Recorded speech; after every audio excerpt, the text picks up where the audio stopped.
Hello and welcome to another episode of the Full Force Weekly, brought to you by Generals Joe's Reborn.com with me as your host, Christopher McLeod AKA Diagnostic 80. For today's episode, I'm joined by the awesome Patrick Notpicard Stewart. In this regular video series, we round up all the week's news in the world of G.I. Joe. What is it, Pat? It's a Full Force Weekly! Hey! Now we're back. Now it's official. Last week, Pat, obviously you weren't here at this time, so we didn't get the It's the Full Force Weekly from you. So I feel like we're back in the game now. Yeah, it was another The Full Force Sleepy last week. Well, I should say that. Whenever I come on and it's just me, I'll be like, it's the Full Force Sleepy. Amazing. How you doing, buddy? Doing okay. A little more awake today. I don't know. I've been so busy that last night I fell asleep pretty fast. So yeah. I got a good 4 hours in before 4 hours. Oh yeah, that's is that a lot for you? It's quite often, yes. Oh man, that sucks.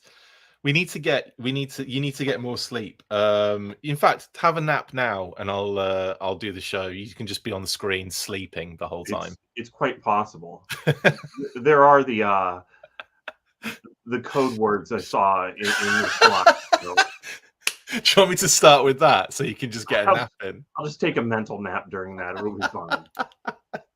If I hear snoozing, if I see little Z's coming out of your mouth, I won't be happy. How is everyone doing in the chat? Loads of you there already. That's awesome. Lots of chat. I mean, I think before we started, I think we had about 50 comments, and I was like, my goodness, what's happening in there? So I'm not going to get to all that right now. But if there are questions in there that you want answered, let's try and drop them in later as well, and we'll try and get to them if we see them. Anyway, hope everyone's doing well. It's been a crazy week. Let's get into it, Pat, because we have got a ton of news to get stuck into, starting with a bit of Super 7 updates.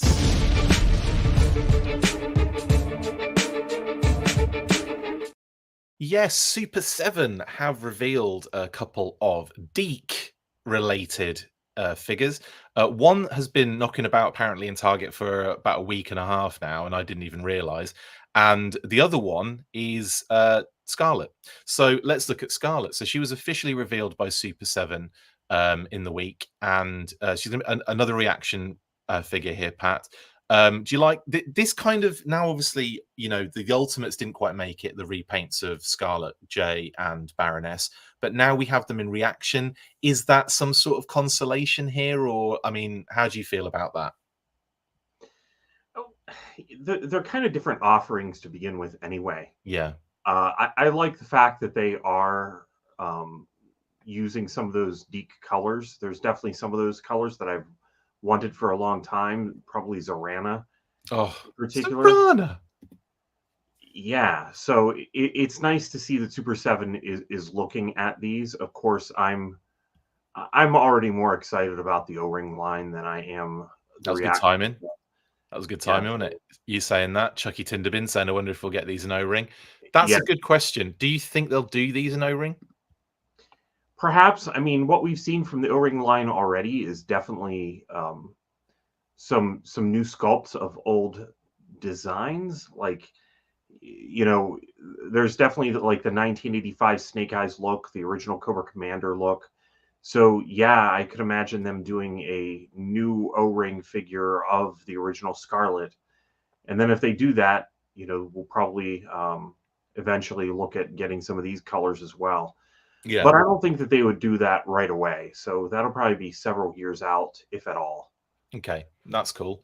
On the this is an interesting thing as well. Obviously, we get the card back with a coming soon on there as well, which I'm assuming is Lady J at this stage, based on the fact that Lady J's been spotted in stores, which we'll get to in a second. Or it could just be your random coming soon for any figures. But usually when they do this and there's one of them, it's calling out specifically a kind of Target exclusive usually. Now, I've also been told by Brian and by some people that have spoken to Brian as well that this Scarlet is also a Target exclusive for the wave that features Sabretooth, Red Jackal, and Snow Serpent. So those three in this Scarlet figure make the kind of 4-figure wave that you'll probably see in stores at some point. Have we seen Red Jackal out yet? Have we seen Sabretooth, Red Jackal, and Snow Serpent? I don't think they've hit stores yet, have they? No, I don't think so. I mean, they were up for pre-order, and I don't know if anybody got those pre-orders fulfilled.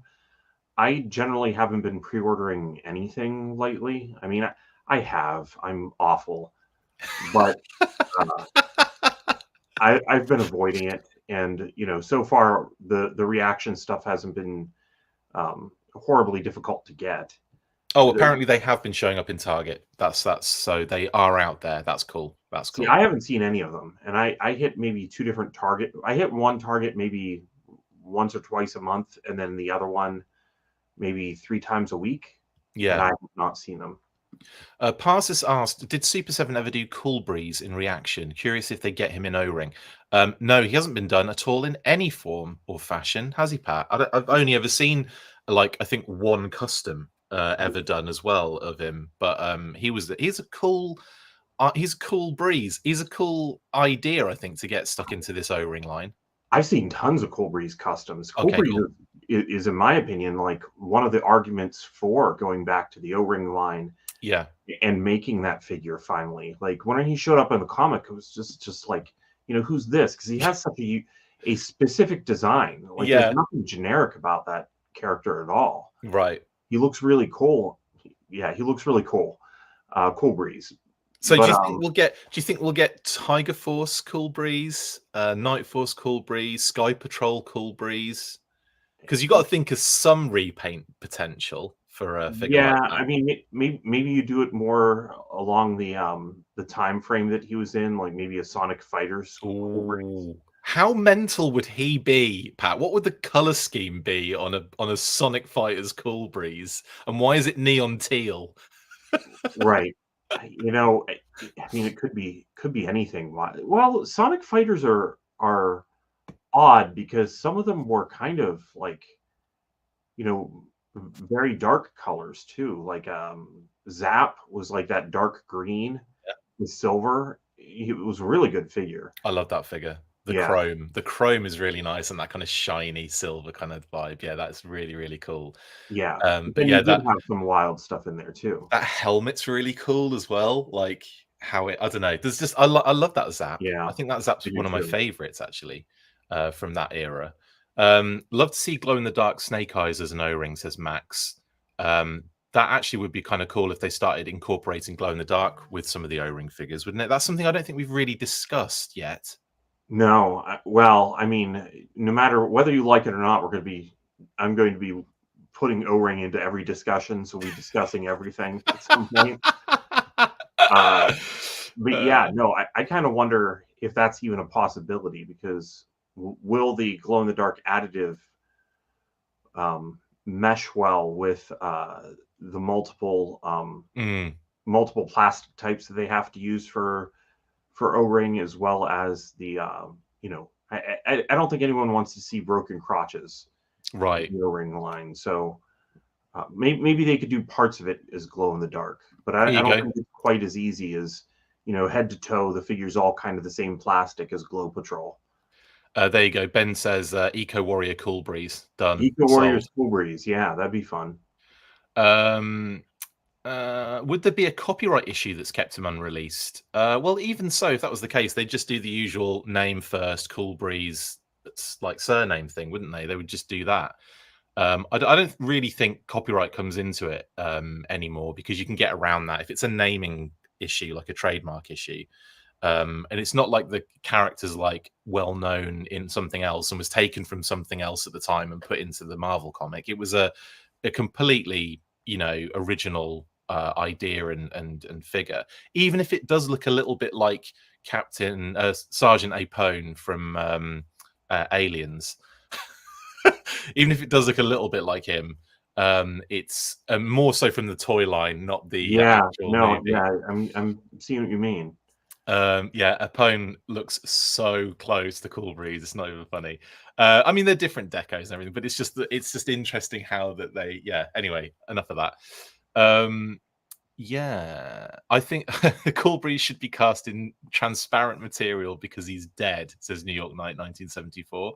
So he'd be more like a Force ghost, wouldn't he? That's cool. I'm cool with that. I keep saying cool, probably because of Cool Breeze. Anyway, so yeah, the one thing I wanted to kind of a highlight on the card back as well, Pat, for Scarlet, is the fact they finally used a Deke animation cell as opposed to recoloring a Sunbow one, because the Baroness was the Baroness on the back of the Baroness card that had the Deke deco was a recolored still from her in the Master Device, and in fact the Lady J is from the movie, which we'll see in a second. But like, it's nice that they finally went, okay, let's just get a Deke image for her. It is, and it makes you wonder what the order of production of these is, because this one, you know, like you pointed out, the pictures on the back, like the cross cell, seems to be a wave back. Yeah.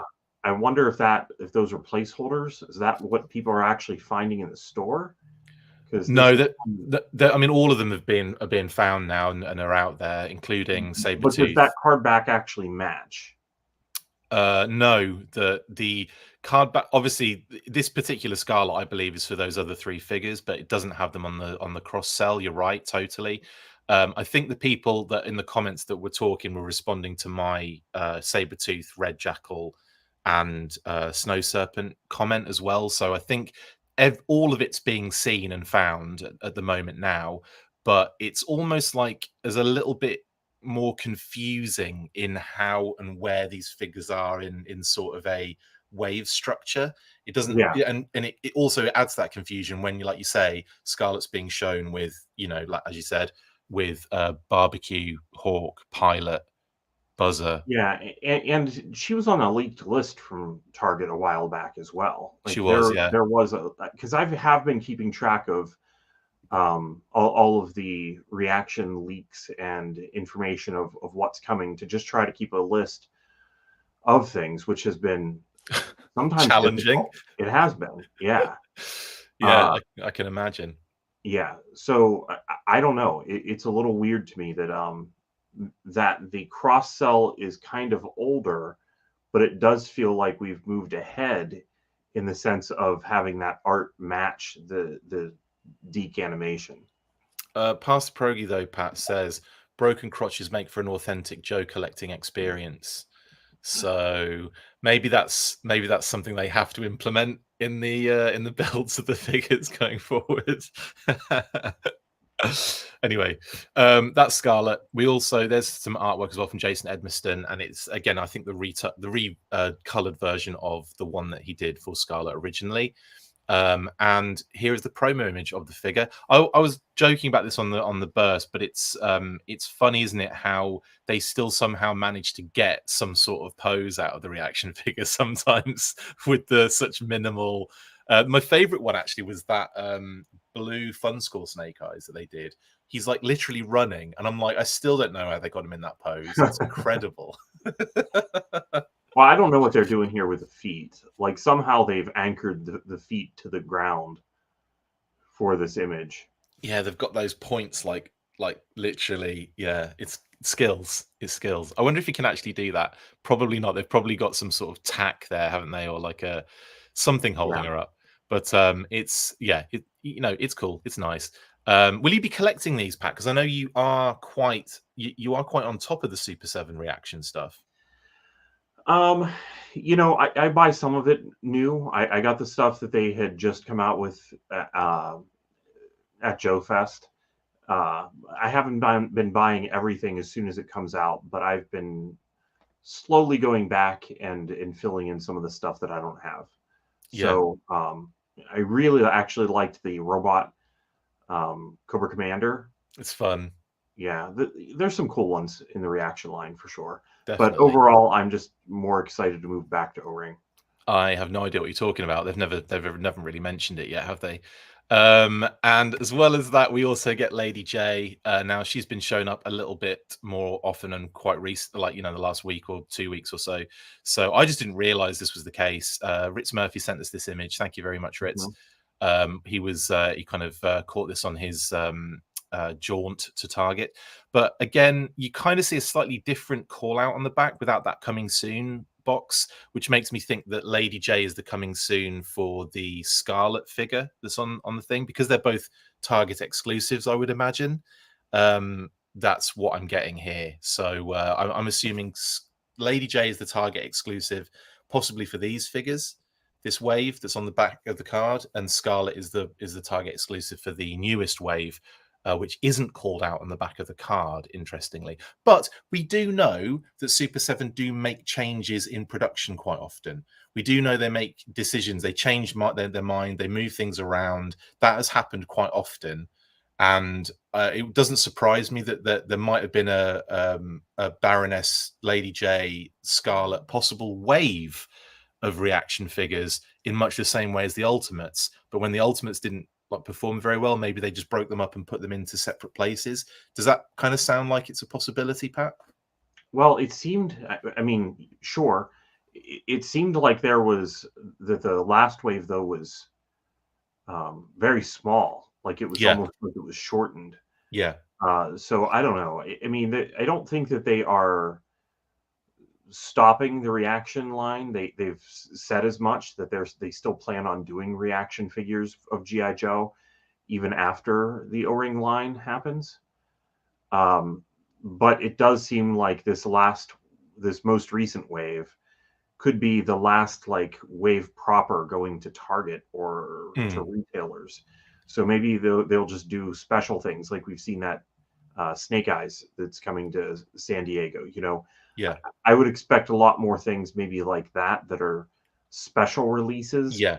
More than them moving forward with having, like, I just can't imagine they're going to be doing O-ring figures that are going to Target, as well as a wave of reaction figures going to Target. That doesn't make sense to me. You're absolutely right. I mean, Brian has said it in as many words, hasn't he, as well, on interviews and stuff, where he said that reaction going forward is going to be minimized in its outlay, and that the O-ring is going to be like, a lot of the stores are kind of like would be refreshing for the O-ring kind of rollout.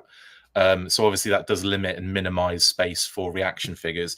And again, I think you're right. I think we're just going to see special things at like conventions, that kind of thing. I think you're totally right on that one, honestly. Yeah, okay.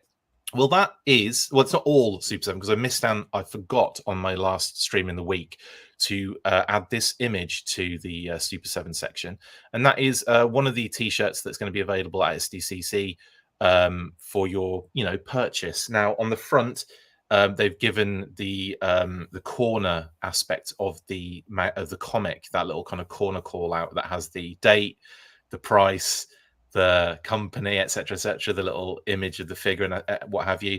That's on the front of the t-shirt, and it says Super 7, and does it have 21? It does, doesn't it? It does, yeah. Shouting out issue 21, and then of course on the back you have Snake Eyes from that classic cover, kind of done as well. So that is going to be available at SDCC as well. I think it's actually already available online as well, so you can get it right now. I think they were really just promoting a random t-shirt, but still, go nuts. SDCC looks like it's going to be fun, Pat.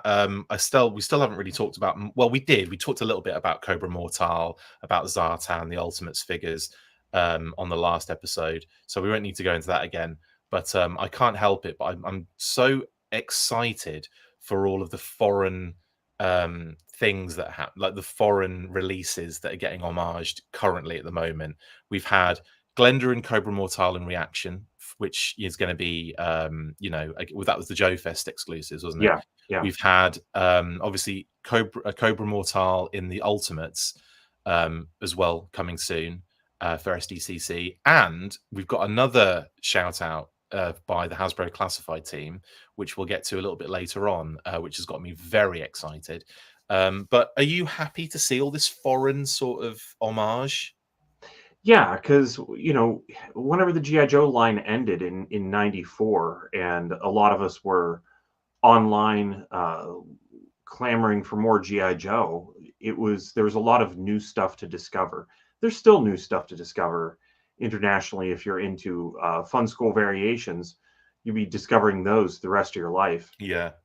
But yeah, there's a lot of stuff internationally that I think is really worthwhile stuff to explore. I know that for me, the Dragonfly, where that shows up, it really is more the Glenda set Mm. with the Dragonfly. There's another one I completely forgot there. Glenda in the Dragonfly. There's Yeah, another homage. Yeah. yeah. This So guy, this guy was a bit older, but this dude as well, Tiger right, Force Outback. I'm sorry, there's just I'm just getting giddy at the fact that this is just getting dropped in mainline sort of ways, which is something I didn't necessarily expect outside of a club setting or some real deep homage sort of random merch or whatever. So it's really cool to me, definitely. yeah, but Um, they're very toyetic. That they have an appealing look to them. I kind of like whenever people are embracing that. Yeah, you may not have the feeling of nostalgia right, for a character that was not available in your area, but they work really well as toys and additional things, and trickling them in along the way is the best way of doing it, rather than you know, I just don't like the approach of give us all the characters from 82 through halfway through 86 and then try to convince people to buy the rest.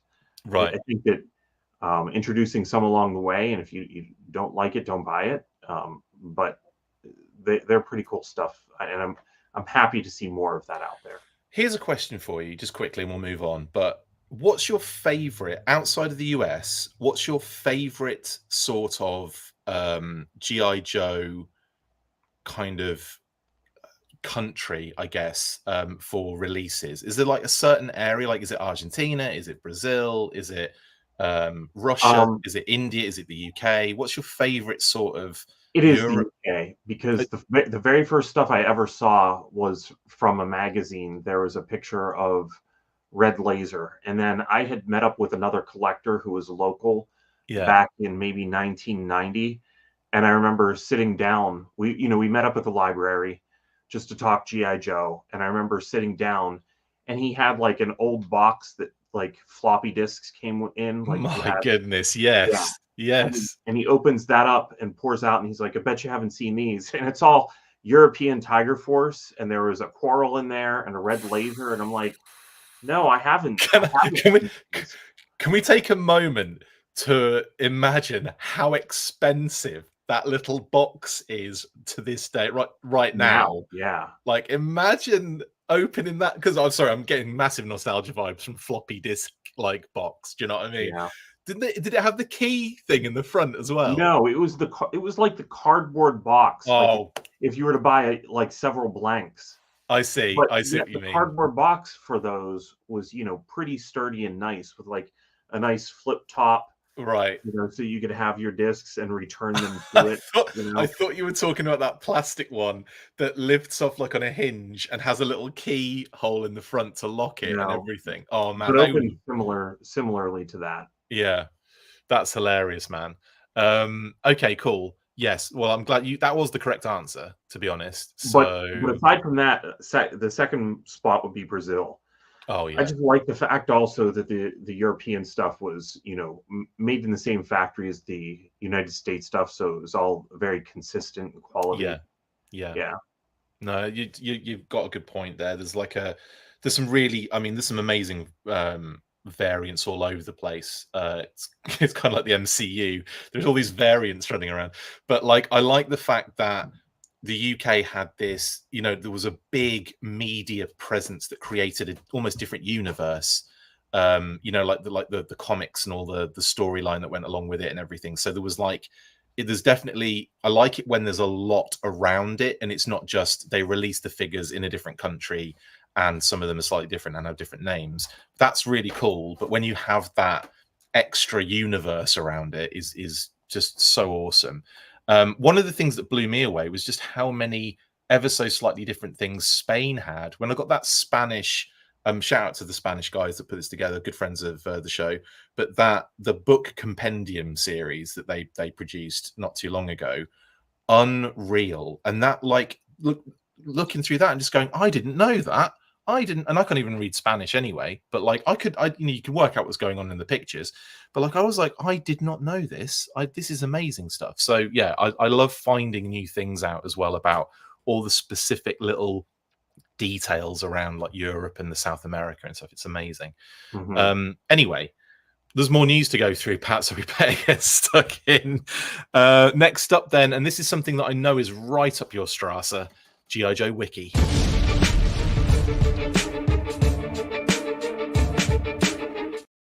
Yeah, we've been going a while already. Pat, G.I. Joe Wiki, how excited are you for something like this? This is the creators of TF Wiki are getting involved in a G.I. Joe Wiki. Does this make you excited? It does. I love the TF Wiki. There's already good Joe Wikis out there. I will say that. I do love the TF Wiki, though.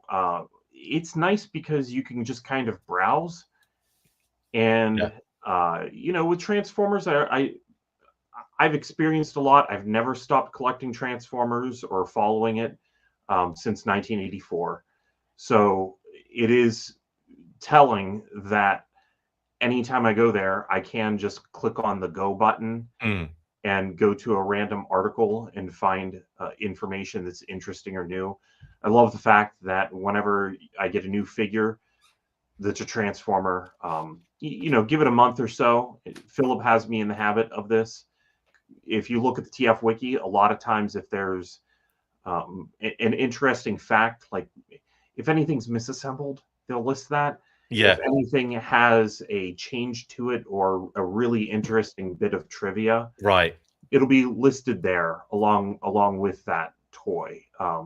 It does have a focus on the fiction first and toy second on the wiki, I think, which kind of makes it complementary to an action figure website. So a lot of times you'll see the TF Wiki will link to like tfu.info that has great listings of all of the toys if the wiki doesn't have it themselves.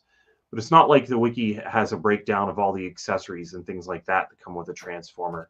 It's mostly about showing like a dynamic pose of the toy.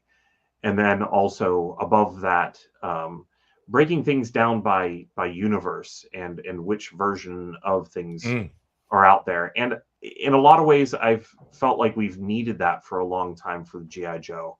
So, if I had a pocket universe to go into and spend, thousands of hours helping build this out, I would love to do that. Right. I'd still probably like to contribute in some way. Yeah. I just don't know how much time I have. My time's relatively already overcommitted. That sounded really, really sad for a second there, Pat. When you said you don't know how much time I have, I was like, "What? What are you saying?" No, I mean just in general, like week to week, it's just like there's a lot of my time that's already claimed. Yeah, it's difficult, isn't it? Like you said, I think a lot of people would like you to contribute to the G.I. Joe wiki, but a lot of people in the comments are saying that too. I would also kind of suggest on this one that like the thing that we have lots of amazing resources for G.I. Joe. We have great resources for G.I. Joe. This is slightly different in that with Yojo, that again, it's a really comprehensive resource to a point, and of course for reasons of not being really active anymore and not updating, you also have 3D Joes as well, which is again another incredible resource. But in terms of what a wiki like this wiki would do, we have Joe Wiki. We have what's the other one we have? Is it some? There's a few out there that I have utilized many times to find certain bits of information. But in terms of like comprehensive across the board everything, there's always something missing or not quite there. With TF Wiki, I can't even imagine the size of the amount of information on that site. I can't even begin to understand how that was put together.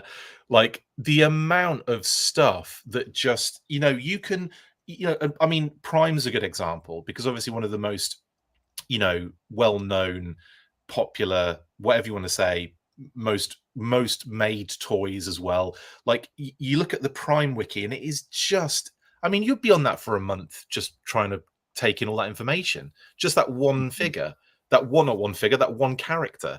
And yeah, like the comprehensive information about all of their media appearances, like the comics and the different phases, and all the when they show up and what they do, and explanations of all that. I mean, that is next level.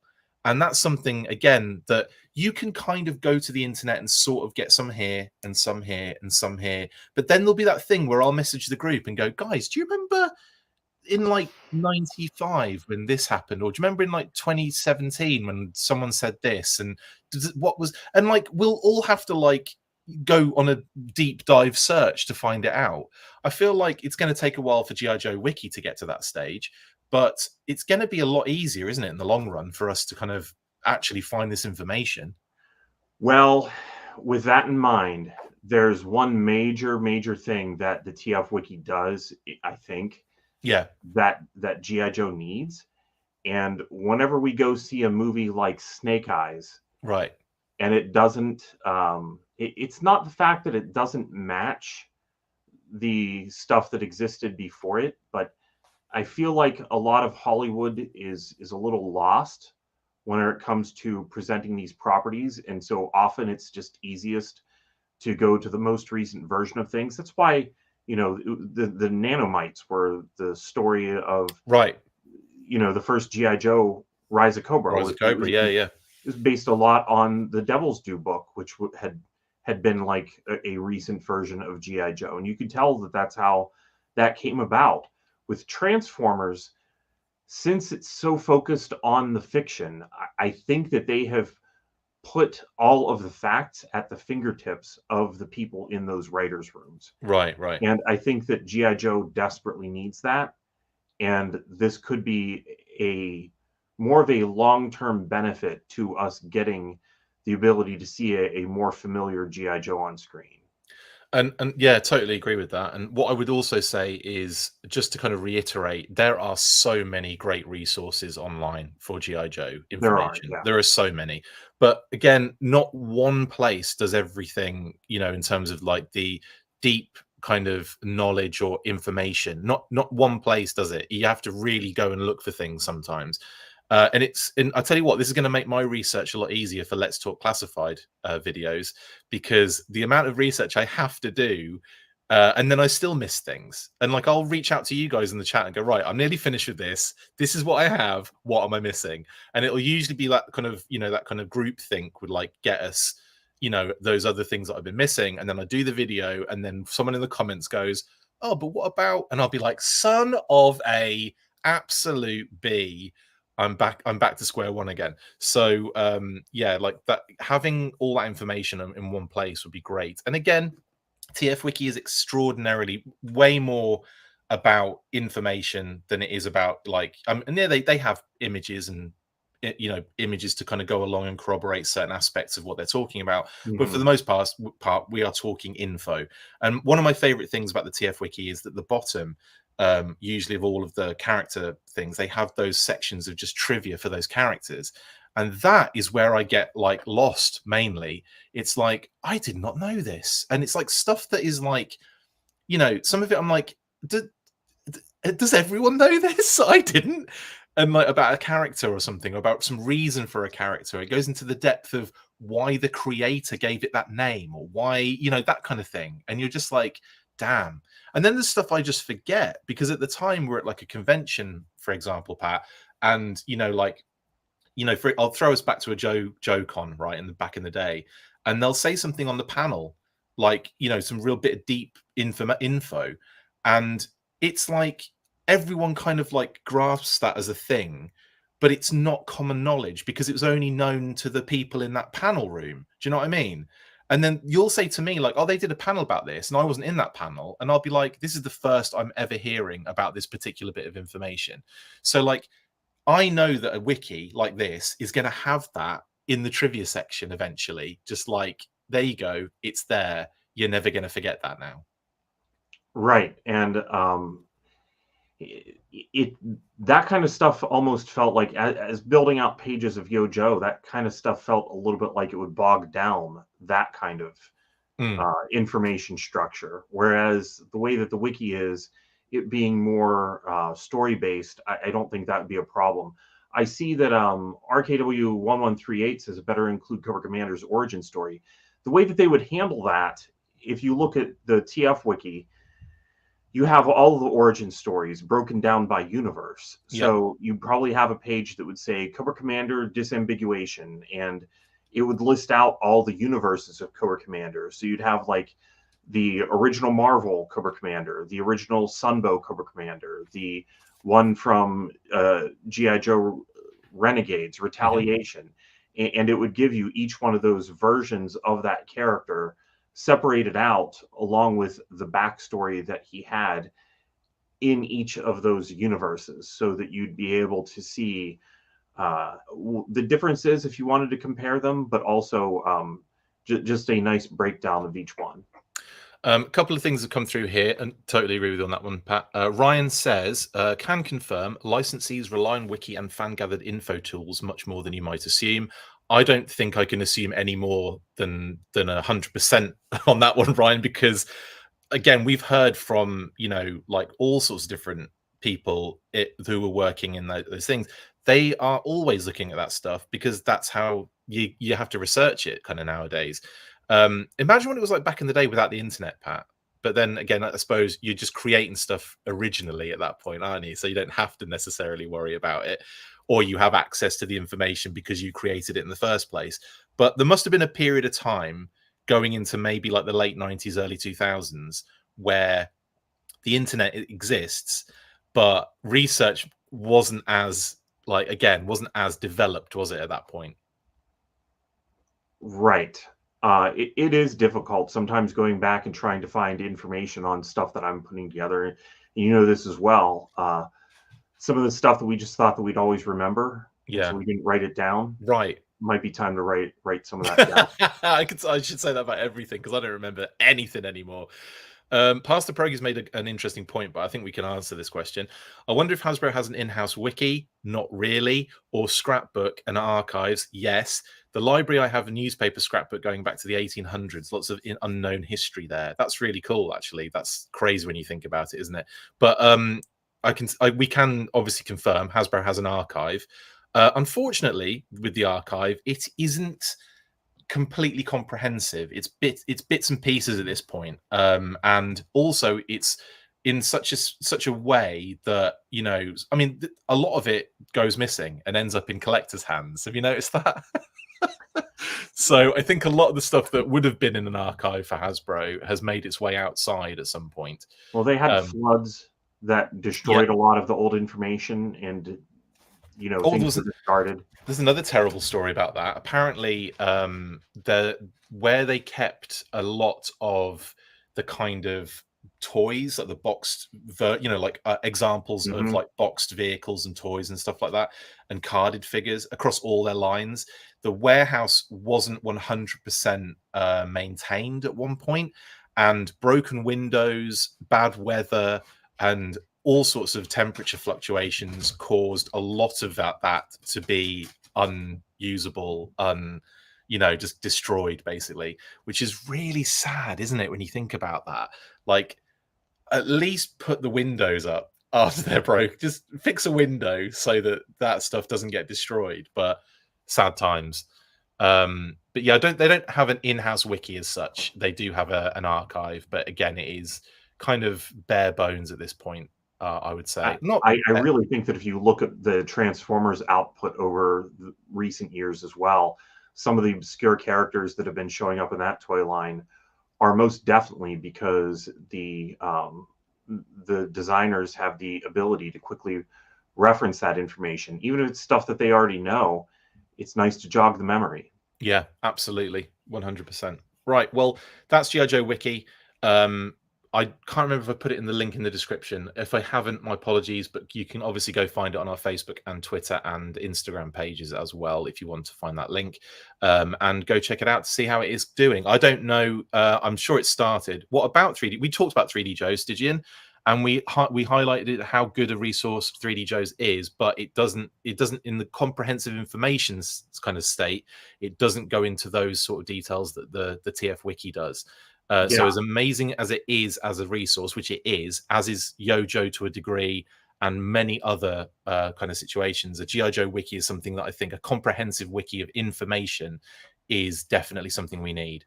I think that just go poke around the TF wiki and you'll kind of see how it's set up in a different way, and that way of browsing things is an advantage in addition to the resources that are already out there. Figure Sixpack says, I heard Christy Marks, the writer, a writer for the Sumbo series, had all her Joe-related stuff destroyed from the California fires. That is one of the saddest stories ever. Yeah, Christy Marks, who was obviously famous for Gem as well. Lots of, I mean, she did loads of Sumbo stuff as well, but she did loads of stuff in general. And yeah, the fires just decimated all of that, which is so sad. And yeah, so yeah, that sucks as well, because that stuff happens all the time as well. Anyway, yes, we'll move on, because obviously G.I. Joe Wiki is, that's cool, and we'll see it grow now over the next couple of years, Pat, and hopefully you can get some contributions in there as well if you can find the time. Right, next up, we are another bit of a talking point here, Pat, and we're talking about a new possible line in the works. Let's do it.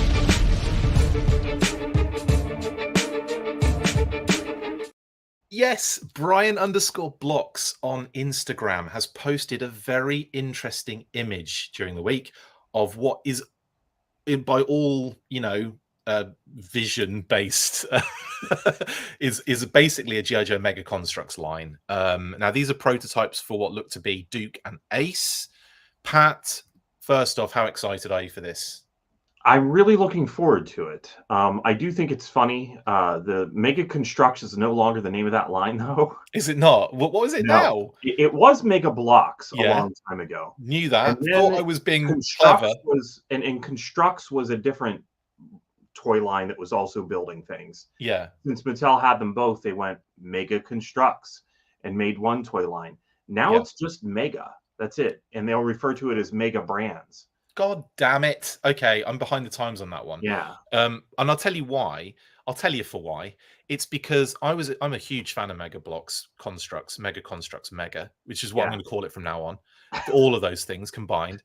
I'm going to call it.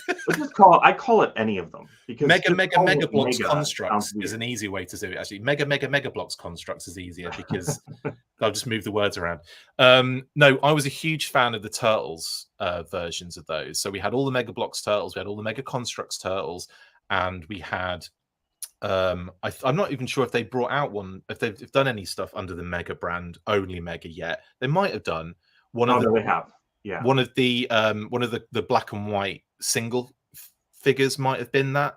Yeah, I think the last one released, because they did the set of 4 that had the 2 different masks, all with the red. Yep. I think that the last one may have just been a Mega, and the more recent Halo stuff. It's been maybe 2 years. That's I don't know, hilarious. maybe more than that. That's hilarious. Just Mega now. But also, the Master of the Universe Mega Blocks Construct Mega are phenomenal as well. Yeah. So the fact that we could have a G.I. Joe one round the corner is remarkably exciting. I, of course, I liked Creo. I thought Creo was cool. The Forever Clever sets were a lot to be desired, really. I mean, there was a lot. There was a lot in there, wasn't there? The quality wasn't great. Sometimes you didn't have certain pieces in there. Sometimes you had a figure in there that didn't have all the pieces to the figure, which is mind-blowing to me. So, that was its own whatever. But this, to me, is and also this lines up very nicely with the recent kind of merger. Not merger. The merger's the wrong word. But contractual sort of deal, licensing agreement that Mattel and Hasbro got into in and around the whole Barbie kind of success. So there's a lot of things pointing to this being very legitimate and very possibly on the cards. Right. I have no doubt that this is legitimate. I just don't think that it's a toy line. Okay. I think that this is a test, but a toy that's coming is what I would guess. Okay. Because why would you include Ace? Like, what would be the reason to Sky include Striker. Ace? Sky Striker. As was pointed out to me by Cooper, he's also a local GI Joe fan. Sometimes when you see things pop up, you think of particular people. In Cooper, he knows the Mega line pretty well because he's collected some of the other brands that obviously aren't GI Joe, but also does classified. So I talked to him about these, and he pointed out that they're bagged together, so it's definitely intended as probably a set, right? Okay. My guess is that this is probably something that's going to go up on Mattel Creations, that it's probably part of a Sky Striker set. Interesting. So Duke would be like another kind of co-pilot sort of situation, or just an additional figure. Right. You need to have that second figure. This is going to be my guess, and I'm just guessing. I like this guess. I just cannot imagine that you would lead with Ace unless you were leading with a Sky Striker. I mean, could it be the fact that these are the only two that have got out necessarily? I mean, could that be the case? Yeah. I'm sure that is a possibility, but there's not a ton of space for any of the Mega brands at retail. Right. So I just really don't think, and there's reasons for that. I've heard various theories as to Lego retaining shelf space. But a lot of the stuff that's made for the Mega line just does not end up at brick and mortar. And I could definitely see this being something. And of course, Toys R Us is gone, essentially. What's gone in the United States. So that I don't think is a possibility. I mean, these could show up maybe in Canada that way. But I am guessing that what we're seeing here is a Mattel Creations offering. And we just had the Optimus Prime that was transformable from the Hot Wheels set. And we are getting more Hot Wheels Transformers. I think that's a sure thing. Bumblebee is already hit. We already see the Prime with trailer that's available for pre-order. I'm going to guess that if you were to want to launch a Mega GI Joe line, that one of the ways to launch it would be by doing a Mattel Creations Sky Striker first, seeing how that goes, and then going from there. That's a very good point. I think there's a lot of good points in that. I mean, I could also see them doing like, how there was like a multi-set, like a multi-pack at one point. Several of them. Yeah. I think there's a possibility that, that could be in the offing. And like I said before, like we could be seeing two figures here that, the only ones that have kind of snuck out. But I think I'm more likely to lean towards your idea of this being some sort of Sky Striker thing, because Ace, I mean, the existence of Ace does usually hint at the fact that there's going to be some sort of Sky Striker along with it. And I think that is a pretty good shout.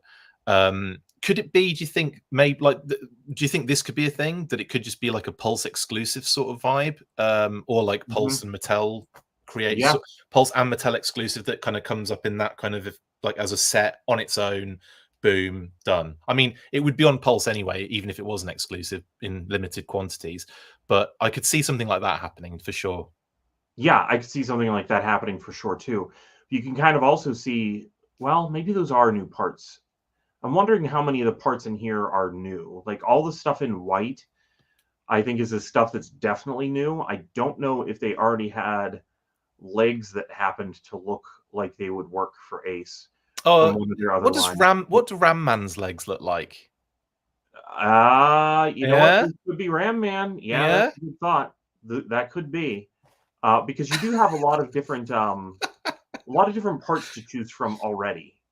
Because they've done various licenses at retail, and they've had tons of Call of Duty and other stuff that they could be pulling from in order to make these happen. Well, I can probably confirm that they are not Ram Man's legs, based on the fact that the boots kind of come up a little high on his legs. The kind of and they look a little like, there is a difference there. There's an element on the side of Ace's legs as well. I think like maybe some sort of like pistol holster or something that doesn't appear on Ram Man's legs. So I don't think they are. But I thought that's not a bad guess initially, was it? No, not a bad guess at all. I was into it. I was hoping it was right. we both just assumed that was a fact at that point, hadn't we? We're both like, yeah, that's what it is. Yeah, we're gonna be saying that from now on, being wrong the entire time. Yeah, no, I personally, I think Ace is probably completely all original, just based on the fact that there's a lot of very specific, unique elements to that figure. Obviously, you're right. The white pieces might indicate that they're the new pieces because it looks like obviously secondary is going to be very difficult to find something exact that matches Duke. The helmet, obviously, the rifle and the backpack, of course. So it's likely that there could be a figure that looks like the rest of Duke out there in the Mega Blocks with a shirt and pants or whatever. So yeah, I agree with that entirely. There's a high possibility that is the case. Either way, I'm still really excited for this, and I don't know what we're going to get at the end of the day, but I do like your idea there, Pat, of it being a Sky Striker set that we could probably get in some sort of limited exclusive capacity to start with. Before I move on, is it something you'll buy? Yeah, I think I will be into this. I was really into the Creo stuff, and there's still I know there's some Creo prototype stuff out there that I still don't have. I would love to have that, but that's just at this point I don't know how to find any of that stuff. Yeah, well, good luck is all I'm saying. I still would be happy to have more Creo GI Joes come out. It's just that's been almost 10 years since. Well, no, it's been less than 10 years since anything Creo, because those went on in China with some other brands for a little while. Was that unbranded box of things that came out as well, wasn't there, in the dollar stores? And I can't remember what year that was. There was like that's been as far back as 2015. 2015, they were hitting Dollar General with some of the unbranded stuff and some of the stuff that was the Transformers revised. But even past that, there were some. Interesting. I don't know what show it was based on, but there were some. It almost looked like it was a Sentai type thing, like a Power Rangers almost. But in the Chinese market, it definitely was a show or a book or a cartoon, or I don't know what it was, but there were definitely other brands, because I was checking those out all the time. I know that there was like a Scorpion that ended up in the toy line. I'm like, was that tooling done for a Desert Scorpion? I was keeping an eye on it because I still wanted more GI Joe stuff, but that was probably 2017, maybe. Why does that feel so long ago? It kind of was. Yeah, man, that's disgusting. As if 2017 could be a long time ago. Get out. Okay, last question, Pat. Flag. Is it happening for the no? There you go. Dreams crushed. Pierogi 5. Dreams crushed. Anyway, I can't wait for this. I can't wait to see what's going on here. And yeah, let's do it. Mega Blocks, Mega Construx, Mega, to give it its full name. Right, next up then, and that's what we've got. I pressed the wrong button, but that's fine. We've got SDCC bits and pieces to talk about.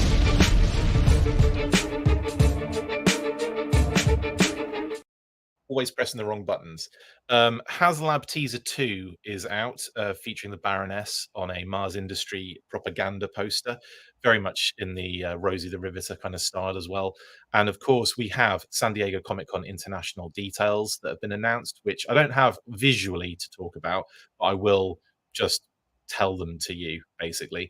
Now, there is going to be, I think Jordan Hember is going to be there, and he's going to be doing some sort of like, I think it's like a room whereby there'll be live streams and interviews and stuff like that going on throughout the entire time at SDCC. Of course, we know about all the different panel rooms and all that kind of jazz, and we know that the live stream is happening at 11 a.m. Prior to the GI Joe stuff kicking off at SDCC. Pat, let's talk about that first before we move on. Now, There we go. I'll put this on the screen because this is obviously related to SDCC. First of all, do you expect the HasLab to be revealed at the live stream in the morning, which will more than very likely be a pre-recorded video anyway, or do you think it will be revealed during the panel in the evening?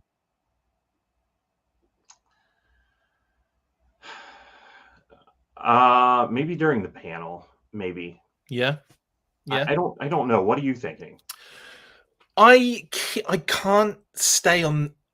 I just keep going back and forth with it because I don't know what the best option is. Because everything points for me towards the live stream being a pre-recorded video to show maybe like the figures that we've seen, like kind of leaked and hinted about in another story we'll get to when we talk about classified updates. But like they're going to show obviously, like I imagine they'll show like figures in hand and pre-orders and what have you, and then maybe drop the video for the HasLab, and then it's like live. That to me would be what I would expect from a live stream anyway. But usually in the past they've done when it's a live stream, when it's a live stream, it's about the HasLab. Like the whole thing is about the HasLab and nothing else. So I really can't see what they're going to do. Either way, it doesn't really matter. We'll still get it on the same day. But like either way, I don't know what makes the most sense. I don't know what makes the most sense from a marketing perspective. I don't know what makes the most sense, from Hasbro's perspective. I don't know what makes the most sense from a customer facing. Like, who wants what when? It just seems crazy to me to have both of these things happening on the same day. Now that I'm thinking about it, it probably is going to be in the morning, because don't they normally have like a specific time that they launch the HasLab? Yeah. So it would make sense if in the morning they are able to do the pre-recorded video, because there's no way the HasLab's launching without a pre-recorded video. Right. So do the pre-recorded video with the time that it will be available, and then reinforce that whenever they do the panel and say, hey, and it's already live and you can check this out. A lot of people in the comments are agreeing with you on that one, Pat. People think HasLab in the morning, so it'll be on display at SDCC. Yeah. As doors open, seems to be like a really good marketing ploy to do that. That's true too. You're not going to want to be setting it up after they open. Right, exactly. And I know in the past they've had it on. I mean, like they've had it there, but they've obviously launched before SDCC in most cases, so they've had it to display. It doesn't make much sense if you're like holding that off and that glass cabinet is empty until 5 on the East Coast, on the West Coast, 8 on the West Coast. Hang on. 5 on the West Coast, 8 o'clock on the East Coast. So like even at 5 p.m, that seems to be a long way to wait, unless they open the doors later on. This is making more sense. Yeah, I think in the morning, launch the announcement, and then at night, in the morning, launch it with a stream. And then during the panel, just reinforce it and probably show us a bunch of new stuff. Yeah. I think that's a good point, Jeremy and George. The Ghost HasLab was one that was revealed at SDCC and brought out to the floor in like a special sort of like ceremony almost. So that is an example of the Star Wars team doing something like that. But I don't think the Joe team has never done that. It's always been there, always there, and you go in and you see it, and brilliant. So I think what happened here, Pat, personally, is they're going, we need to launch the HasLab before we have it on the floor. So maybe we just do a live stream in the morning, guys. That's a good idea. Let's do that. This is me pretending to be in the room when they're all talking to each other. So I think, it makes a lot of sense that would be the live stream, would be the launch of the HasLab. I wouldn't say what it is. I mean, we all know it's going to be the Rattler, isn't it? Jeez. Launch of the Rattler, and then, in the evening you've got all the other stuff to kind of talk about. Maybe they'll have your name reveals, your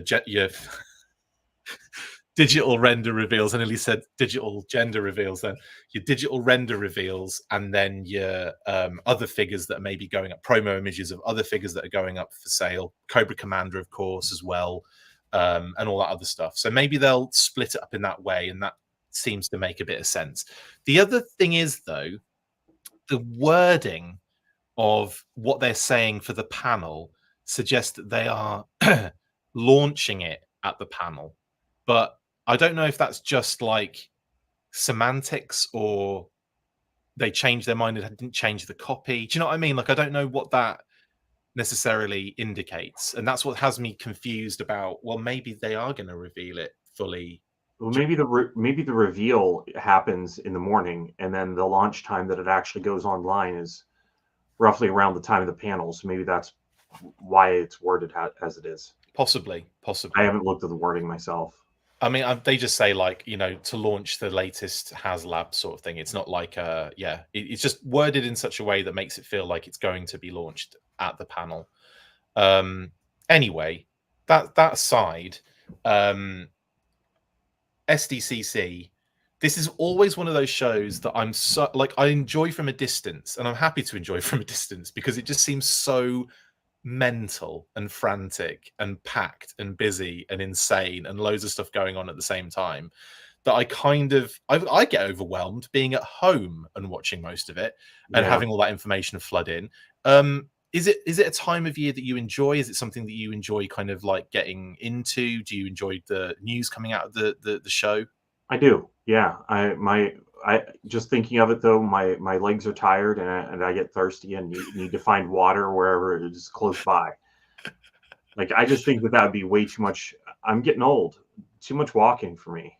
Yeah, it's so true. I love the fact just sitting there and just getting all of the floods of images coming through and just being like, all right, okay, I'll post these now, I guess. I'll post these. It's slightly better than actually being there and running around and having to, like, oh my God, I can't even imagine what it's like.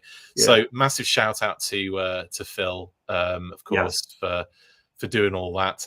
And of course, obviously we'll be talking about it later on, Pat, but there will be a live stream for Articulated Points. So we might as well say it now as well.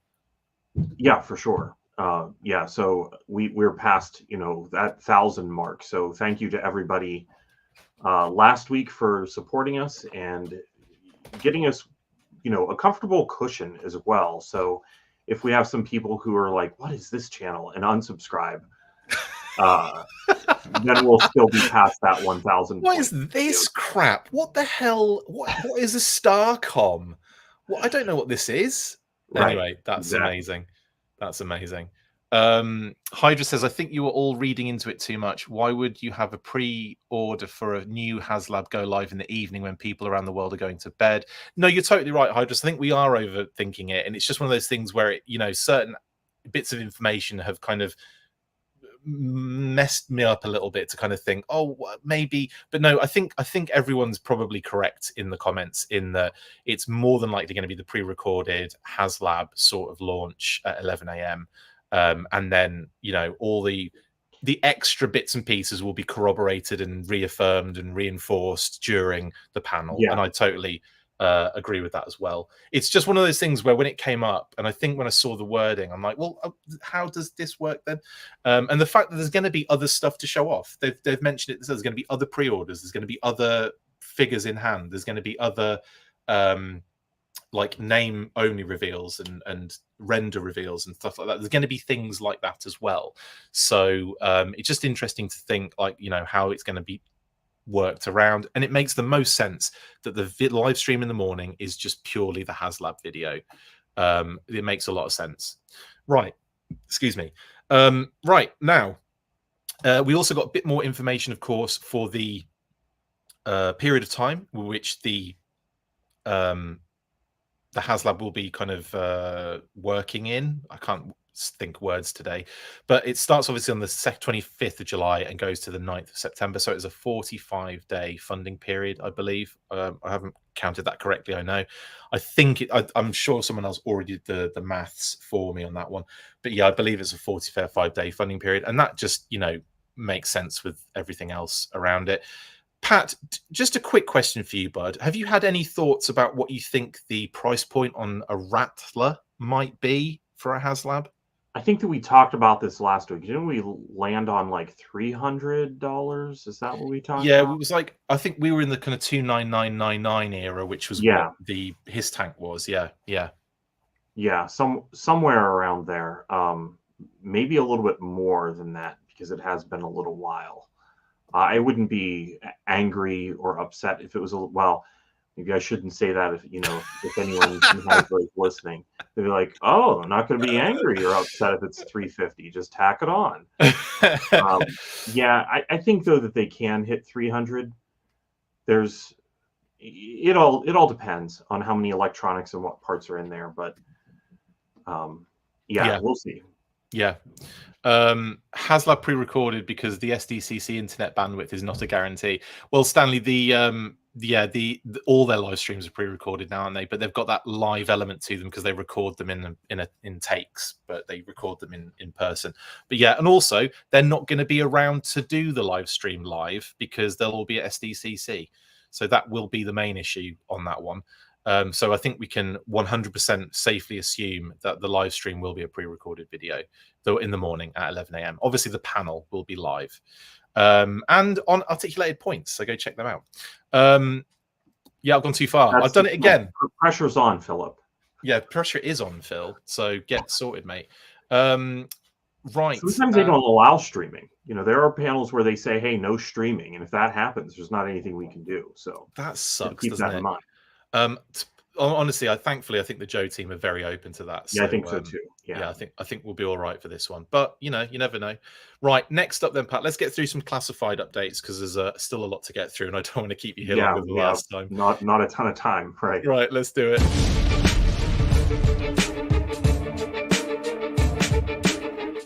I want to make sure that we get into the listings information as well. Oh yes, of course. We wouldn't want to miss that.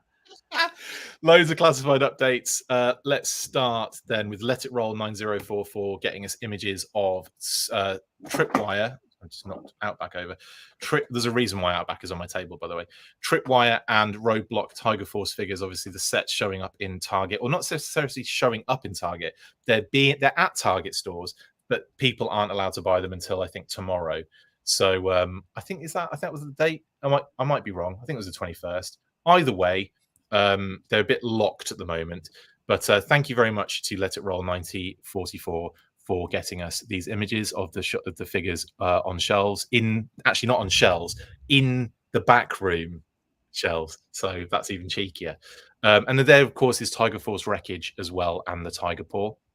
Yeah, coolsies. And also, sorry, more shots from 9044 as well. Let It Roll.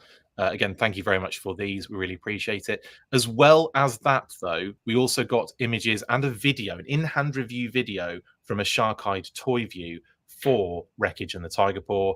Pat, I'm not going to ask you the question I usually ask you because I know your feelings on this one. No, sod it, I will ask. I'll ask the question, even if it does come back the same as it always does. Any different feelings about the figure seeing it in hand? No, I wish that some of that brown had a little bit more color. Okay, so the tiger stripes being a little bit brighter and stuff, right? Yeah. Fair enough. Fair enough. Do you know what I would love? I would love them to do a retro Wreckage on card. I think that would be so cool and really go to town on the retro deco. That would be so much fun. Yeah, that would be really cool. Yeah. Tiger Paw, you feeling that? The Tiger Paw looks great. Yeah, they did a nice job with that. I like the fade of the white going backward. If you don't get quite that fade right, it doesn't look, it doesn't look right to me. Absolutely. But they got it, so it looks good. Yeah, it's very, very awesome. Nice couple of shots there. And there's a shot, obviously, of him with the steel core helmet as well. I love the fact that the steel core helmet has the mouth on it. That's amazing. Yeah, awesome. And there's obviously a shot of the extra deco that you get, that saber tooth kind of call out on Wreckage's mask. So it's a nice little call out to that original figure by name, of course, more than anything else.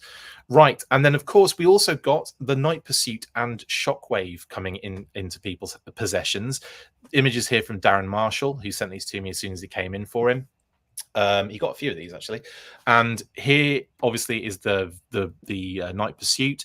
I can't remember how you felt about this deco on the motorcycle, Pat. Were you a fan of this one? I was more about the figure than I am the vehicle in this. This feels like it's a bit added extra. Don't you think this maybe could have been a use of the RAM, maybe well, I don't know, maybe we wouldn't have wanted one in green necessarily, but Or are you going to say the Z feel, Force? yeah, it does feel like this may actually look a little bit better for me with a different driver. Yeah, that's exactly what I was thinking. Now, my thought on this, Pat, actually, we might as well talk about while we're here. My thought on this was that, do you think Hasbro looked at this as a set, right? The two things, right? Like the Night, we might as well talk about it. It's not, I'm not revealing anything. Right. Night Force Falcon and Quarrel on this side. Yeah. Well, not on this side, but Night Force Falcon, Quarrel, Shockwave, right? Do you think they looked at this at some point and had Shockwave and Falcon coming together because they're both Night Force, and they had Quarrel coming with a Ram, and they thought, you know what? Does it make more sense in this case, or not more sense, but like from a selling point of view? Do you think they were more confident that a Ram repaint would sell a lot better with a figure like Shockwave, who I think a lot of people wanted in Night Force? Yeah, that's totally what I think, because Cool. Shockwave was like pretty much the most popular figure from the original Night Force run. That figure's always been pricey. He always has been. Yeah. So yeah, I think the time to buy this is now. It seems like this is the time where they're readily available. And I could see this set being one of the more expensive ones from the classified series. Yeah. But yeah, that's what I think. I think that if they had put Quarrel with it, people unfamiliar with the character would have just waited for clearance. But now, well, you don't have to wait for clearance because Walmart put this thing on sale to begin with. Right. And I feel like, and that's not really to take away a lot from, from Quarrel as a character. It's really just like, you know, I still see people going, who's Quarrel? Like, it's not one of those where everybody knows everything about the UK Palatoy era, or the, you know, the Brazilian releases, or the blooming, you know, Argentinian, or whatever it may be. Not everyone is au fait with all that stuff. And I still see people go, I don't know who Quarrel is. Tell me about Quarrel. And it's like, there's an element of surprise, but at the same time, I can't really be surprised because I find out things all the time about different foreign releases I had no clue about.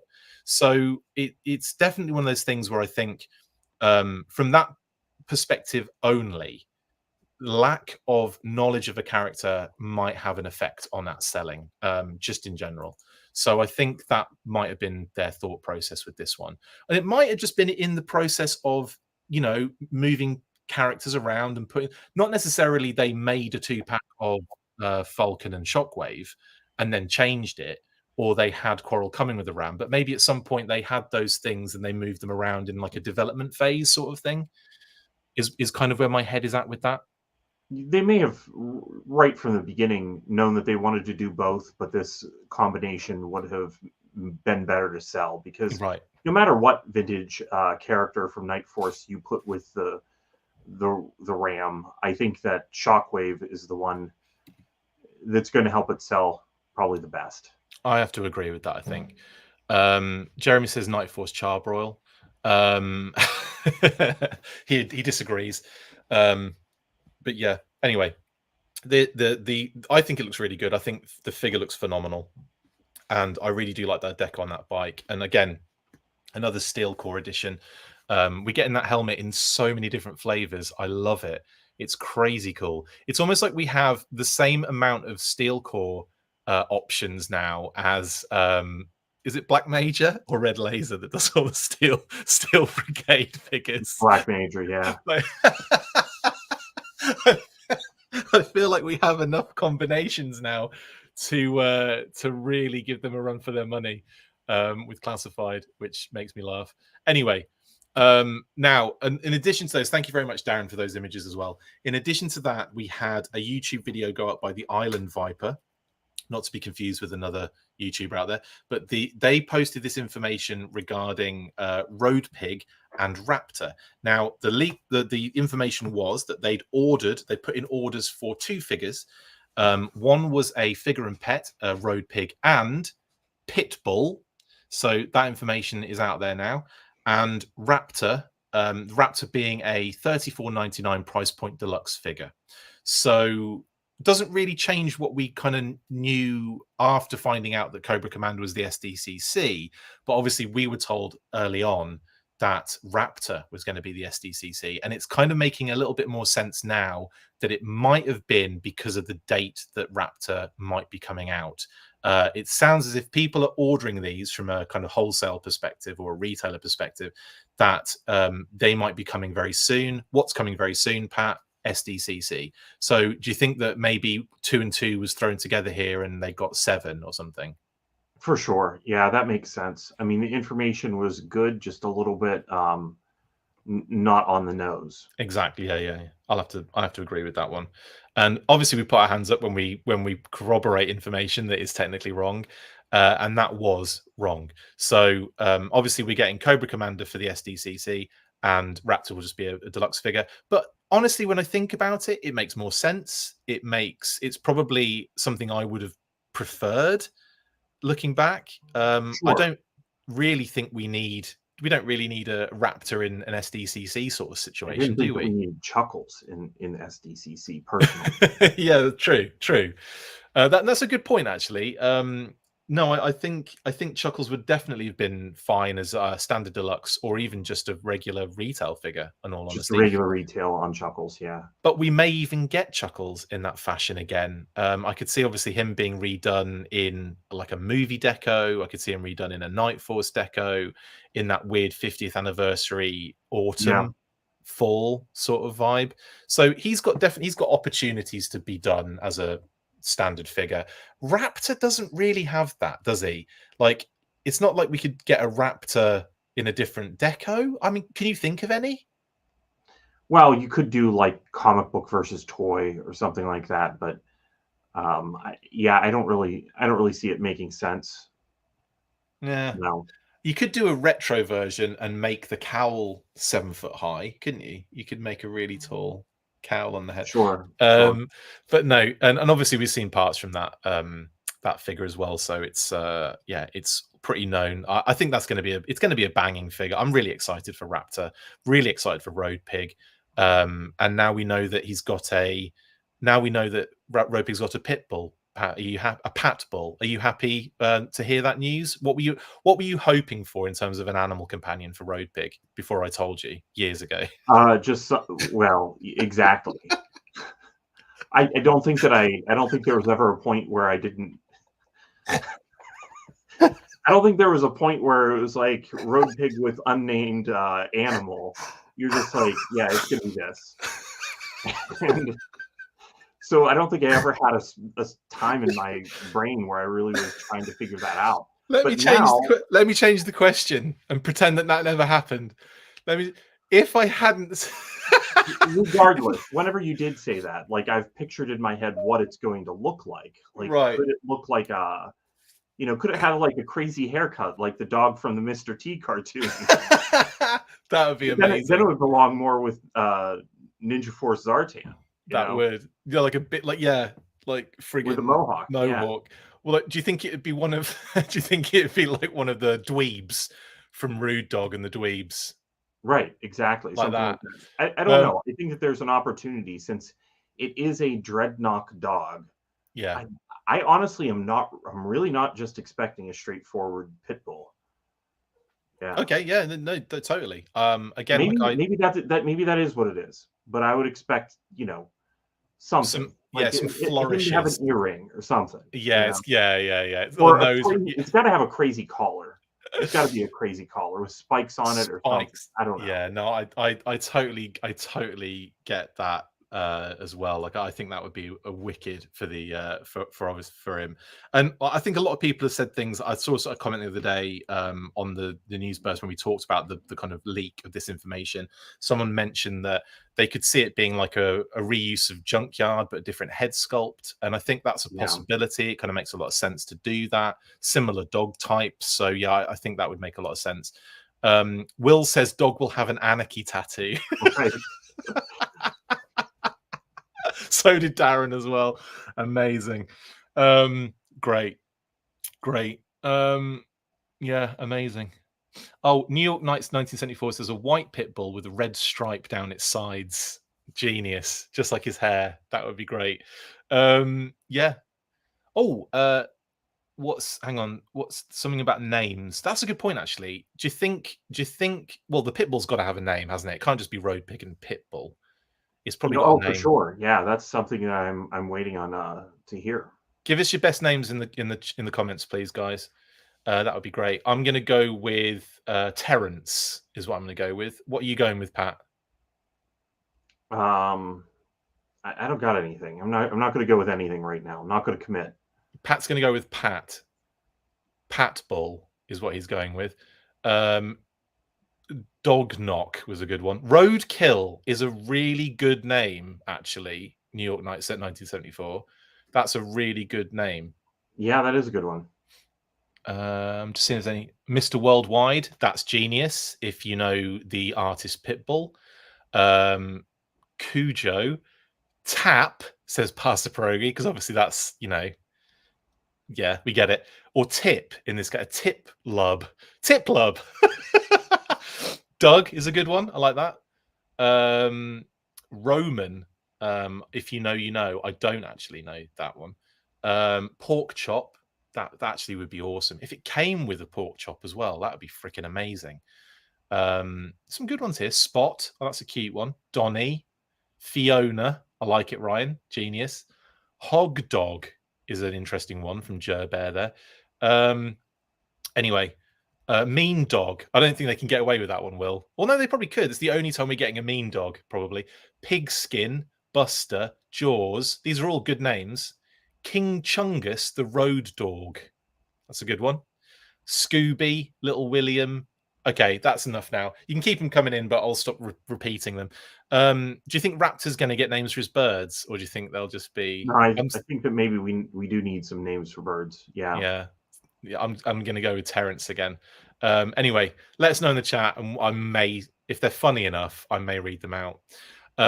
Okay, so the other thing I wanted to talk to you about, Pat, is this bit of information that popped out of Reddit and Rick Van Dam on Reddit in the week, and it hints at some spoilers for the HasLab next week. Now, first of all, I mean, this kind of popped up. It's got the tiers of what they expect the tiers to be, or what the tiers are, and it's got an element of explanation as to blast effects with light up elements and some decals.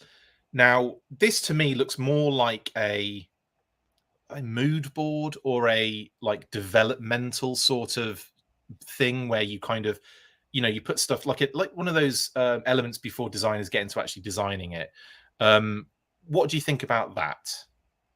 Yeah, it seems like do you think that we could fit the cost of doing this into the project? And before we even develop a sticker sheet, this is maybe how many stickers it would have. Before we develop a parachute, can we have a parachute in there? Before we develop dramatic blast effects that light up. Yeah. This is what they could look like. Would that be cool? But none of this stuff is actual images, I don't think, of anything that's actually in the set. It's just concepts. And we may see that this isn't in there and then find out, a year later that, this was part of a pitch and that not all of it made it. It's going to be one of those things that's going to be difficult to disprove because, things change in the development process. So I don't know. I mean, it could be that this is what's actually in there. It could be not. Who knows? It's so true, and that is the perfect answer, I think, on that one. And we'll find out on less than a week's time, which is ridiculous.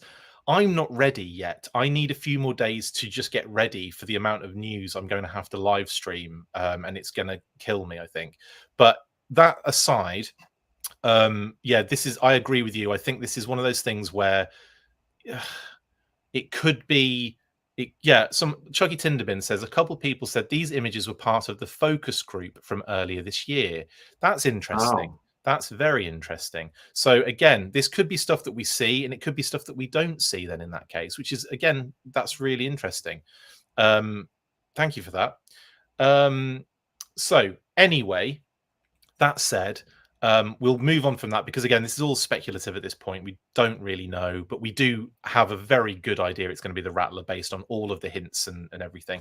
So I think we can expect a Rattler, but I'm not sure what we're going to expect with all the other aspects. I don't know. Does that tier list talk to you in any way? Do you like the fact, obviously, a Cobra paratrooper with the parachute is something that is very likely based on the parachute talk that's been going around in other live streams with the Hasbro team? Ground crew and Strato Viper Raven. Do you think that makes sense to you in a tier list for a Rattler? I think it all does. Yeah. Of course, I would want to see what ground crew looked like because that's kind of vague. And if this is from something earlier this year, I mean, there's a good chance that things have changed since then. Yeah, definitely. I'm hoping for Ramp Rat in that sense. If it's going to be something like that, I could see them doing a Ramp Rat in classified scale. Sure. But yeah, I'm with you. My only kind of thing was like I still think a Night Raven is possible, and because of that, I think Raven might be better. I don't know, Night Raven. That's big. I still think it's possible though. But then again, we'll see, won't we, in the future. Anyway. Moving on from that, and of course we had Nathan Camazol has posted these images very recently of some test shots for Nemesis Immortal, his backpack wings setup. Anything that you glean from this, Pat, and the wings before we move on to the other? Not test anything shots? new. We kind of had seen before. I think that it's nice to see the articulation so visually close. It is always interesting to me that they chose to have the membrane stop at the elbow rather than at the shoulder. Yeah, from the fingers, but that should give more ability to do dynamic articulation, poses with it. yeah. And this thing's going to look really menacing in the back of a crowded shelf of figures. Absolutely. I'm kind of warming, like the small element of the wings, the ends are like, I think seeing it like this is definitely kind of made me go, okay, no, it looks pretty cool. But like I must admit, I think I would prefer it if the wings were a little bit bigger in terms of surface area on the actual, not in terms of length, but in Yeah, terms of the surface area of the actual wing flesh, as it were. I think that is one thing. But again, I guess like there's a lot of design and practicality going on here, and there's articulation in it, so it kind of makes sense that we don't have that other aspect. But I don't know. It's quite interesting that these shoulder pieces are attached to it as well. So I'm guessing the backpack and the shoulder pieces act as a very strong, sturdy sort of like grip on the figure to make it kind of like seal on there pretty tight. I would assume. Yeah, I hope that it holds on very well. I could just picture this, the wings being outstretched pretty wide and having, 3 or 4 figures in front of him, probably just like Cobra Law figures even, and him being in the back with like the really wide wings. Yeah, it's going to be cool for display purposes, absolutely. As well as the wings, we also have his little wibbly, little freaky friends as well. And as we can see from these images, it looks even more likely that they are bendable and, stay in position based on all the different, ways that they're all kind of posed. But yeah, and how fun is that image, by the way? Yeah, that'd be it's a neat collection to have, because some of those pink and purples or whatever you may want to call those colors probably would look pretty good on a figure. Absolutely. Yeah, it's cool to have lots of different options there for whoever got them. Well, for Nathan, I'm assuming. Now, as well as those test shots, there was also a massive reveal in the week, Pat. This is the biggest news, I would say, of the week. Night Force, Falcon, and Quarrel as a 2-pack. And what I will say now, yes, we were given information early on about a 2-pack featuring Night Force, Falcon, and Heart Wrencher. And that information was corroborated, it continued, and there was no reason for us to doubt it. So it was a surprise, but also I've never been more happy to be wrong about something in my entire life. I was not expecting Quarrel, and when this hit, I was like, wow. What do you think, Pat? Yeah, I love seeing Quarrel being the figure that's in this spot. I do want a Heart Wrencher, but Quarrel for me, I don't know, for a lot of us is one of the at least from the American perspective, is one of the key international characters, because of course, you know, she also was included in one of the conventions early on as quote unquote undercover Scarlet. But we all kind of, even at the time, knew that it was Quarrel, and that was just another opportunity to get that figure. So yeah, I love that they're including her in the toy line, and I'm happy to have more of it. We also get a brand new head sculpt for Night Force Falcon, something that I think was extremely necessary. And also, it looks like he's built. The reason I got Outback out was to finally look at Outback compared to, yeah, it's literally Outback with Falcon's head on it now. So now I think what they've done there is they've gone very, very close to the kind of animated movie to make Falcon a bit bulkier. And also, obviously, to make sense with the other releases in Night Force with Falcon. Here's another shot of the 3 Night Force releases. What are your takeaways from the Falcon figure, mate? Well, he's got a lot of tactical gear on. It's so good that they did not go with the other Falcon repainted, because why is that? I really think that if you pop the head off of that first Falcon figure, it's still not a great figure if you popped a good head sculpt on it. Like, I saw people before we started talking about whether or not this head would be able to be popped on that original body. In my opinion, that's still like would still be just a placeholder from the eventual Falcon that we still need to get. I don't think we have to worry about that. I think at some point they're going to do a retro Falcon with this new head sculpt, and I don't think people are going to have to do that with the head anyway. So I think it's one of those things where, like, you can obviously, if you want to, you might be able to. It just depends on whether the head actually pops on nicely to the neck ball.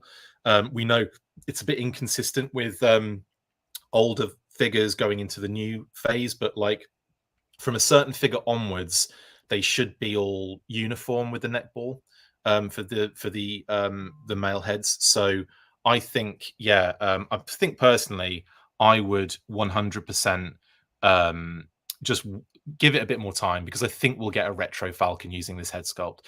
I don't think necessarily they'll use the same body or the same build. They might want to do something that replicates that torso of Falcon's a little bit better. Do you know what I mean? Like as a jacket with a little skirt. I think that of all the figures that deserves a brand new sculpted body, Falcon is certainly one of them. It almost needs to be like an apology for the original. Just like spend the money and make a really nice Falcon to make up for that original one. I missed not having flashlight on his leg. Yeah. The original Falcon was such a key figure to have, like, for the legacy of the line, in my opinion, because the 12-inch Green Beret figure was such a popular kit and figure from the original 12-inch line, that having a Green Beret figure in G.I. Joe, I just thought was a nice way of echoing that original. And for that one to be one of the ones that was just, the ball was dropped in the classified series, was a shame. So I would like to see them really try to go after making something that looks a lot like that original Falcon. And it just wasn't there. I mean, we were so focused on that face because it was bad, that there are other issues with that figure that could be better. I totally agree on that one.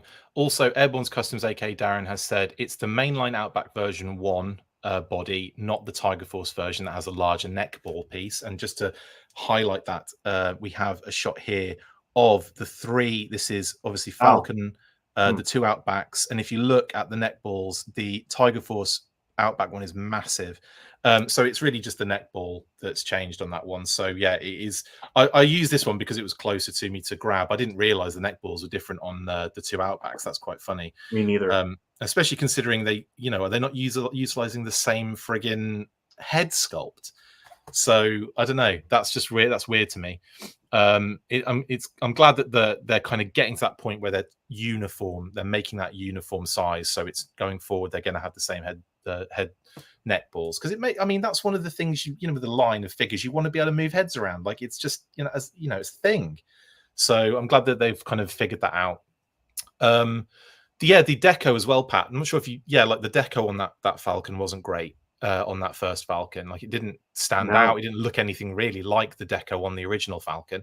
So yeah, I think there needs to be a 100% kind of retro card back release for Falcon eventually, and I think that would be great.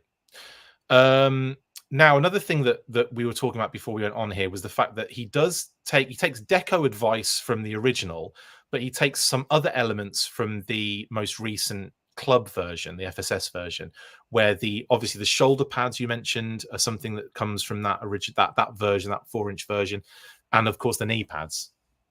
Yeah. I think that for sure he has a little bit of that more armored and tactical look that doesn't quite fit that original Green Beret. I think it was correct to lean that direction, since they haven't already done a retro Falcon, rather than making it look not right in a new way. Just lean into another direction with the Night Force one, because not all the Night Force stuff is perfectly mimicked the original run anyway. Yeah, totally. Well, that's Falcon. I'm very happy we've got a new head on this one, and he looks great. And I really like the fact they've gone with the light shirt deco as well, as opposed to kind of more darker one on the 4-inch figure. But I think it's really cool, and I think it's great. Quarrel. Now, this was a massive surprise, but again, really happy one. And I never thought we'd see Quarrel. I didn't think we'd see Quarrel in 2024, let alone in the line at all. So the fact that we've got a Quarrel is amazing. And they utilize bits of Scarlet, bits of Shooter for this one as well. So there's a bit of a mixed build going on here. But again, that does make her a little bit more interesting. I think the deco hits are perfect. I think the head sculpt's great. I'm amazed that we're getting a Quarrel, and 2, I'm really stoked about the figure. Yeah, I'm excited that they're putting her in the line. I think that there could be a little bit more balance. Her legs kind of stand out to me as being odd, that they're just kind of like the stretch pants there, with a lot of the gear being almost like, I don't know, a little focused a little bit too much to the top of the figure. I don't know. I could use something else on the right leg, I think, maybe, just to kind of balance it out. It just feels like the tech is a little imbalanced now. Yeah. But overall, a decent looking figure, and I'm excited that they're putting her out there. I also think that the haircut is kind of cool. With Scarlet, the original figure, it felt like she had short hair because figuring out how to do long hair was difficult. Right. But now that exists kind of in the story world of Scarlet, that there is a short-haired version, and that's also then true of Quarrel. And looking at some of the art that they did for Quarrel, like in the comics and stuff, she did have short hair.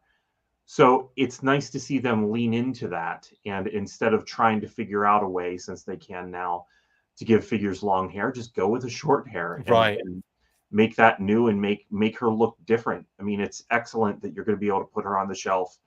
You put the original Quarrel on the shelf with the original Scarlet, it's pretty obvious that she's just a repaint. Right. But now she's a little more unique, and I think that is one of those things that benefits G.I. Joe characters in the long run, where you have that opportunity to make them different in a significant way. Quarrel, Glenda, Retro Scarlet. It is one hell of a year. Is all I'm going to say on that one. True. One hell of a year. You wouldn't expect them to all have been the same original figure. Right. The fact they're not just basic repaints is insane. Yeah. And also they put a UK flag on the old arm, which obviously is a throwback to the fact that the club did it on the 4-inch figure, but also the fact that she comes from the UK Palatoy line. Now, the thing with that is that she is actually Swiss from a deep media perspective. So it would have been cool if they'd gone a little bit further, maybe just done like a Swiss badge, or if they'd done like, I don't know, the kind of like the Night Force logo or something. I don't know, anything. Because she's not Night Force, but effectively she is with this set now. And it kind of, that's another thing I didn't mention before. How cool is it? Sorry, obviously she came with, by the way, she came with the rapid fire motorcycle originally, guys. Yeah. For those that didn't know, there you go, Action Force Quarrel and the rapid fire motorcycle. But it's interesting to me that this set works so well together, and they haven't had to do anything to the decos to make them work together. And yet they work really well together. Yeah, it does make me surprised that, you know, in the club a long time, or the convention a long time ago, they said that it was Undercover Scarlet. They could have just said Night Force Scarlet. Right, absolutely. And that's the thing. I think it just works really well. The decos just work well with each other. The fact they've got the steel core helmets, they've got the red visors, again, lock them together in that vibe. Like, so you've got a bit of red on Falcon that connects him to Quarrel even more. Loving these shots as well from Shooting the Galaxy. This one's one of my favorite, of them kind of like creeping up, or like, you know, making that thing. And one thing I've noticed as well is they mix and match all of the accessories. So she gets the backpack at one point, and she gets, you know, she gets the launcher that's supposed to be technically Falcon's, and they move that stuff around in these images, which I really liked. And also gives you I like Quarrel with that backpack. I think she looks awesome with that backpack. Yeah, sure. It's good. There she is with a bit of a close-up of the head sculpt as well. She's about to shoot you in the face with a crossbow. Harsh. Right. And then, of course, we've got the steel core images as well, with the helmets on. And they throw in some mole rats as well for some bit of action. Hurt some mole rats. I know that leg sticking out that's crazy. I love that. And that one that's kind of crawling, I could just imagine like entrails as well as it's dragging itself along the ground. Horrible. But awesome. Really cool. And of course, I just wanted to point this out, that the images that we saw of a potential Steel Core Commander sort of repaint are not related to this 2-pack. As you can see, the decos and builds and what have you, completely different. So it's still very likely that we're going to get some sort of Steel Core Commander 2-pack, or maybe even just a Steel Core Commander at some point in the future. I'm looking at you, Whip Snakes. Now, is that everything? Yes, we're up to the listings. We're not going to go into these, Pat. Don't worry. These are just for people to see on screen. We've updated Quarrel and Pitbull on those listings. There you go. Boom. Don't know who Whip Snakes is yet. Possibly the Steel Core Commander. There's 2025. We don't know any more than we do right now. That's all you need to know. And then, of course, these are the name-only reveals left for us to see any kind of actual official images or renders. And of course, we only have Dial Tone and Saw Viper as renders. That's it. Let's move on. It's shout-outs. I'm aware of the time. Let's go.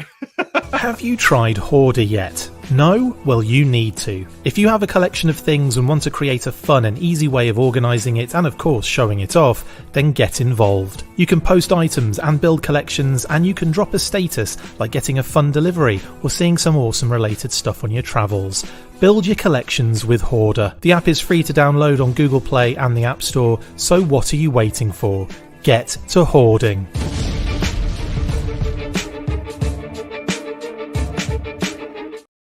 Shout out. Go on then, Pat. Shout out, of course, to Philip. And I do feel bad for putting so much pressure on him to make sure that he live streams. And, you know, last time I think it was Skybound that he wasn't able to live stream. Is that right? I don't know. Yeah. Correct me on that. There was one of the San Diego panels where they didn't want it to be live streamed, so he didn't. He was respectful of that. But, you know, he'll be there at San Diego Comic-Con. I'm curious to see what other information he just puts out there into the world from the stuff that he finds. So I always appreciate how much work he puts out, and you know, fingers crossed. I'm hoping that everything goes well for him that day. Yeah, absolutely. Massive congratulations on 1,000 followers as well. Subs, sorry, 1,000 subs on YouTube. Thanks everyone. I really, really am genuinely appreciative of that. We needed to hit that 1,000 mark just to unlock our ability. If people didn't hear last week, just to unlock our ability to not be limited on the number of people that can watch Philip's live stream. So now that we've hit that 1,000, it should give us enough time for YouTube to say, okay, we're not going to limit that, because it's not like it unlocks immediately. So hopefully they will have unlocked it by the time of San Diego. I wonder, Pat, how much of a difference it's going to make in the view count from last year. Yeah, that's a good point. I'm really excited to see what that does now. That might be crazy pants. But yeah, congratulations, guys. Well deserved, and obviously you deserve more. So sub if you haven't already subbed. Go sub to Articulated Points on YouTube. Link in the description. Go do it now, and expect the live stream as well, of course. Oh, and Mark says, okay, now let's get Talking Joe up to 1,000 subscribers by the end of the show. Go. Absolutely. They're not already there. I can't believe they're not. I mean, how are you not at 1,000 subscribers already anyway, Mark? Yes, go and subscribe to not just Articulated Points, but to Talking Joe as well. Go do it, please, and thank you. Right then, massive shout out to Kate, the family, Phoebes, everybody. Love you guys very much. Thanks for all the continued and awesome support. We're getting there. It's good. It's all good, and hopefully I'll be getting out to see my family again very soon. And yeah, let's do it. Move on. Brian as well. Massive shout out to Brian Sauer, who does all our amazing graphics and has also connected to Codename Iowa Presents Assembly Required, the 13th annual Iowa G.I. Joe in-person convention in Des Moines, Iowa. And it is happening on November the 8th and 9th, 2024. And of course, more information and details to follow. Go check out codenameiowa.com for information currently available. Thank you, Zartan, for the super chat. We really appreciate it. Shout out to Road Pig. Welcome to the Dreadnoks. Hope you survived the experience, says Zartan. Amazing. And thank you, actual Zartan, for that. We really appreciate the super chat. Very kind of you. Now, pre-order as well is still up, and I believe the early bird bundle deal is still available for the Battle Action Force Treasury editions. And again, doing really well, but keep it going. If you want to get in on this, now's your chance. Get stuck in. We'll be speaking to Brian next week. So we're doing an interview with Brian. Don't know the day yet. We'll let you know in advance, of course, or just drop it on you. That's how we usually roll. And that's everything. Thank you to all our listeners, viewers, and everyone, patrons, all of you, for the great support. We really, really appreciate it. And Pat, thank you very much, buddy, for jumping on as always, my man. Always fun to be here. Happy I was here the whole time. It feels like we're back to normal now. Brilliant. Okay, you know what to do, guys. Stay fresh, cheese bags. We'll be back very soon with more news and all that kind of good stuff. Hopefully with Let's Talk Classified Footloose tomorrow as well. And I'm doing another Patreon Q&A tomorrow as well. So look out for that if you're a patron of the show. Stay fresh, cheese bags. And as always, after 3, you know what to do. 1, 2, 3. Full force. See ya.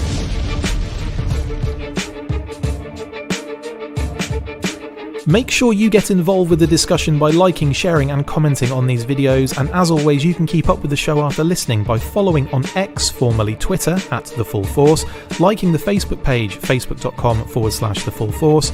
We've also added a brand new Instagram, so check us out there as well, @TheFullForce Podcast, and if you would like to contact the show you can message us on any of those platforms with feedback and questions. We also have a Patreon page, so if you want to show your support for the show, see your name up in lights on these videos, or enjoy exclusive bonus content, then check out patreon.com/TheFullForce Podcast, or click on the link on any of the posts this podcast appears in. Full Force.